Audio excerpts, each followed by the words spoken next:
el día, si estuvieron mirando las noticias. Es muy difícil cuando uno mira los medios saber si está viendo las noticias, ¿no?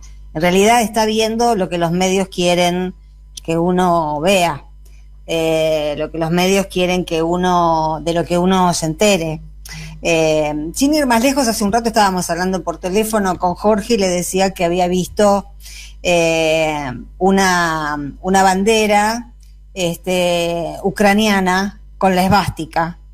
No se ven mucho esas fotos en los diarios. ¿Por qué será? ¿Por qué será? Cuesta mucho, por ejemplo, cuando veía esa foto, pensar que Alemania, que es uno de los socios más importantes de la OTAN, pueda acompañar a Estados Unidos en esta aventura para salvar el propio pellejo electoral de Estados Unidos, tratándose de un país, Ucrania, en este momento, después del golpe de Estado del 14, de un régimen pronazi, ¿no? Son cosas que nadie te explica, nadie te las muestra. Y tampoco sé si vieron el proyecto de ley que presentó Elisa Carrió para saltearse al Congreso, un proyecto de ley para que el tema de la deuda a partir de ahora no requiera de la aprobación del Congreso, porque dice que el Congreso no gobierna, que gobierna el Ejecutivo, y que entonces lo que quiere es sacarse de encima el debate, yo creo que quiere sacarse de encima el debate porque naturalmente hasta ahora se ha escamoteado que todo este desastre, esta aplanadora que tenemos sobre la cabeza, estemos a favor de una solución o de otra solución o de ninguna de las dos soluciones que están dando vueltas en la góndola de posibilidades. Es decir, no hay ninguna de esas posibilidades que están en la góndola que sea para felicidad del pueblo y el bien de la nación. Todas las opciones son catastróficas. Y por supuesto Elisa Carrió ha colaborado activamente con todas las catástrofes que hemos padecido durante los últimos años, ¿no? Hospedando presos para que declaren contra Aníbal Fernández, mintiendo, inventando causas, siendo en lugar del conductor designado, la denunciante designada, ¿no? Vidal armaba las causas y después gente de Carrió o Carrió misma iba y presentaba la denuncia, era parte de ese engranaje que se está investigando. Y yo creo que además de querer sacarse el bochorno que va a ser ese debate, más allá del resultado y más allá de los votos que consiga el gobierno de Alberto Fernández para este preacuerdo que no estaría mostrando, digamos, un camino viable. Porque, ¿qué era lo más o menos viable que había hasta ahora? Se negaba que iba a haber ajuste, se negaba que iba a haber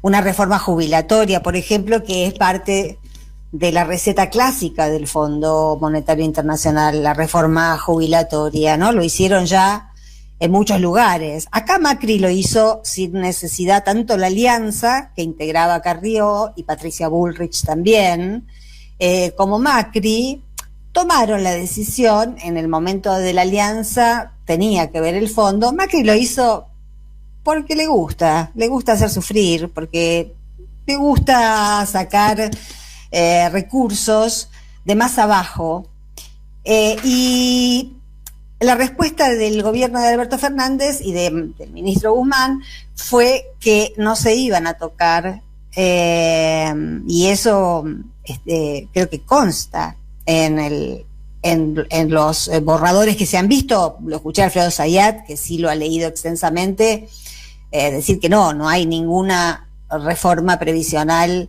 prevista, y que en todo caso los recursos se iban a sacar de revisar, lo comentamos ayer, regímenes especiales como los de la justicia o los del cuerpo diplomático. Del cuerpo diplomático ni pío, se callaron la boca, no dijeron nada. La Asociación de Magistrados, no.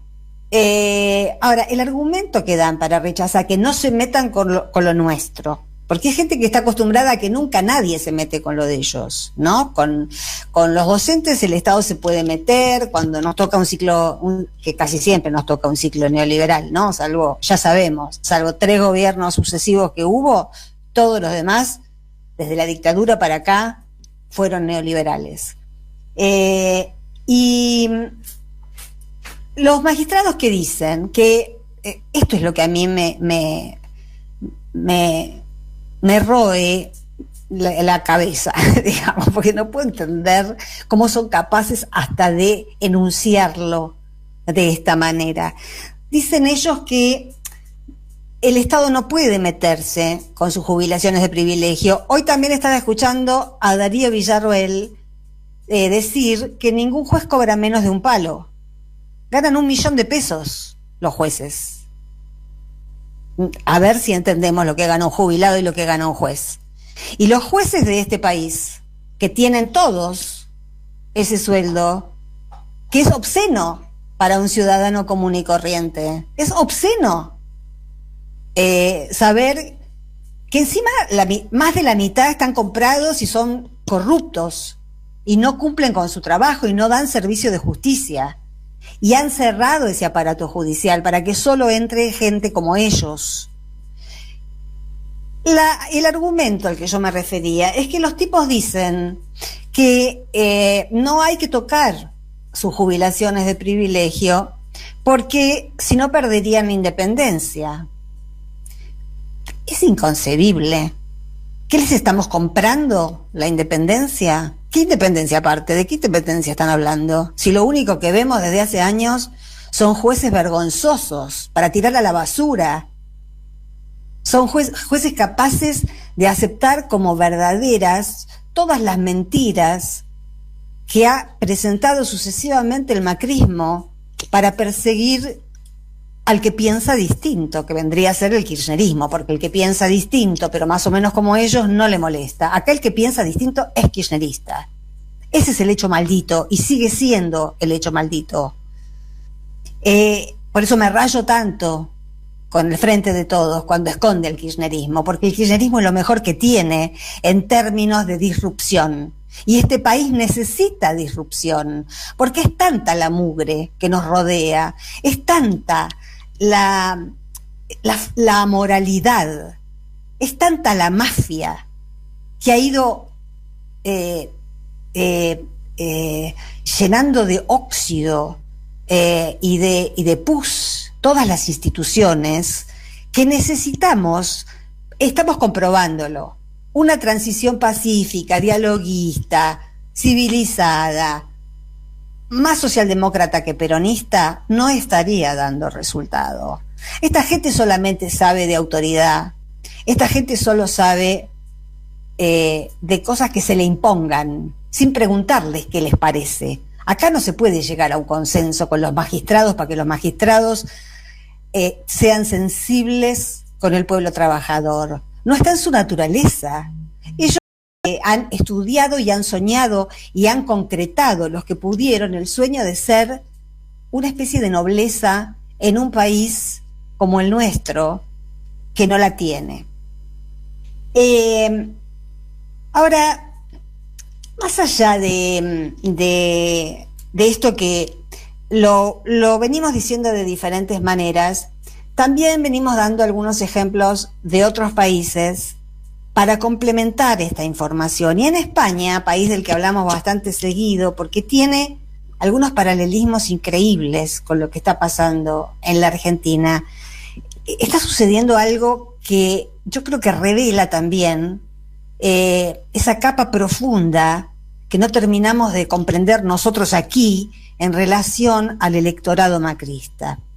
El partido más parecido, con el que se podría establecer, por supuesto con matices, con diferentes orígenes e historias, más parecido al macrismo es el Partido Popular, el PP, que además de paso, miren cómo usan las palabras, Partido Popular, de popular el PP, no tiene pero ni un gramo de nada. Es un partido oligarca, un partido de las familias que viven en el barrio de Salamanca, de la aristocracia, de la nobleza. Ellos sí tienen nobleza, pobres. Han tenido una guerra civil que no fue una guerra civil, fue un golpe de Estado a una república, y le ha quedado el nombre de guerra civil parecido a la guerra sucia, ¿no? Y una aristocracia riquísima. El presidente de ese partido se llama Pablo Casado y está en vías de dejar de ser el presidente del PP porque cometió un error. Pero esto es lo que me llamó la atención y lo que yo creo que es con lo que se puede trazar un paralelo con esos electorados que no solo en la Argentina, a quienes tenemos ideas populistas, como yo, no se nos hacen inentendibles. Y digo populista en el sentido del gobierno de las grandes mayorías. A eso le llamo populismo, ¿no? Para también desestigmatizar una palabra que ellos han cargado con el sentido que han querido, porque son los dueños del sentido común. Los españoles también hacen espionaje. La derecha en general, en Estados Unidos, en Gran Bretaña, en España también, se carpetean, se espían entre sí, como acá el PRO. Y hay una interna entre Pablo Casado y Isabel Díaz Ayuso, que es la alcaldesa de Madrid, que como sabemos es una inoperante. Uno la escucha hablar y es como escuchar hablar a, no sé, a Vidal o a Larreta, digamos. Más o menos en esa sintonía, solamente que Díaz Ayuso además tiene como una cadencia como boba. Pero la tipa no es ninguna boba, en términos de lo que ellos llaman ser vivo o ser bobo. Ser vivo es lograr tener más plata de la que tienen. Ser bobo es no aprovechar el poder para tener más plata de la que tienen. Ese es el corpus en el que se mueven, el parámetro moral en el que se mueven. Aprovechar el poder es aprovechar la oportunidad de juntar más plata de la que tienen y de favorecer a los hermanos, a los primos, a los padres, a los tíos, a los maridos, a los exmaridos, etcétera. No aprovechar el poder es hacer políticas para los desarrapados. Eso para ellos es una niñería, una bobada. ¿Quién va a querer hacer una carrera política para ayudar a que los pobres sean menos pobres? No está en su naturaleza, no hacen política para eso. Parece que en la pandemia, en la primera etapa de la pandemia, cuando la gestión de Díaz Ayuso en Madrid fue catastrófica, estuvo el escándalo de las residencias para mayores, ¿se acuerdan? Que todavía, bueno, ahí la prensa, las fakes, estaban también, parecido a lo de Corrientes ahora. Díaz Ayuso se sacaba toda la responsabilidad de encima, aunque ella era la que gobernaba esa ciudad, capital, y le echaban la culpa de las muertes de los ancianos al gobierno nacional, que ya era la coalición entre el PSOE y Unidas Podemos. Hasta el día de hoy sigue ese debate. Es increíble, y eso es solamente obra de los medios dominantes, porque si no eso se termina, digamos. Hay un punto donde, para establecer, para que la gente común y corriente tenga en claro quién es el responsable de determinadas cuestiones, hasta dónde llega la responsabilidad, por ejemplo, en los incendios de Corrientes del gobierno nacional, y hasta dónde llega la responsabilidad del gobernador Valdés. Bueno, sí, es un debate, se puede dar, pero si estuviéramos en una situación no tan anormal comunicacionalmente, ese debate se termina en una hora. Se pone uno, se pone el otro, debaten en público y a la gente le queda claro quién ha hecho algo por esa provincia o quién no. Lo mismo pasó en Madrid durante la primera etapa de la pandemia, cuando no había vacunas, cuando todo era peligroso. Casado sacó y hizo público en esta última semana que en ese lapso esta chica tan candorosa, Isabel Díaz Ayuso, había creado una empresa fantasma con su hermano, que aparecía como titular, y que habían hecho una compra fraudulenta por una cantidad de barbijos impresionantes e insumos para combatir la pandemia. Es decir, se la afanó toda. Ahora viene la parte en la que, y ya con esto redondeo, porque de vuelta me estoy pasando un poco, pero ya que me pase un poco es parte del folclore de este programa. ¿Cómo cayó esa noticia? ¿Cómo cayó en el electorado del PP? Porque apuntamos ahí, ¿no? En la sociedad española, en el electorado del PP, en los que votan a Díaz Ayuso y en los que votan a Casado. ¿Cómo cayó que Casado denunciara públicamente que Díaz Ayuso había usado su poder como alcaldesa para que su hermano hiciera una estafa con la compra de barbijos en un momento en el que se le estaban muriendo, pero de a miles, los ciudadanos de Madrid? Cayó mal, porque el electorado del PP prefiere que eso quede en secreto, porque lo que pena, lo que castiga ese electorado es que se rompa la omertá, porque forman parte de una mafia. Los que gobiernan y los que los votan están todos ya bajo el código de una mafia. Y lamentablemente uno ve que en la sociedad argentina hay bastante de eso, y que no es un tema fácil de resolver, porque es una inercia mundial, es una inercia de la derecha mundial, y es una inercia que no involucra solamente a las clases dirigentes, porque eso sería mucho más sencillo de resolver.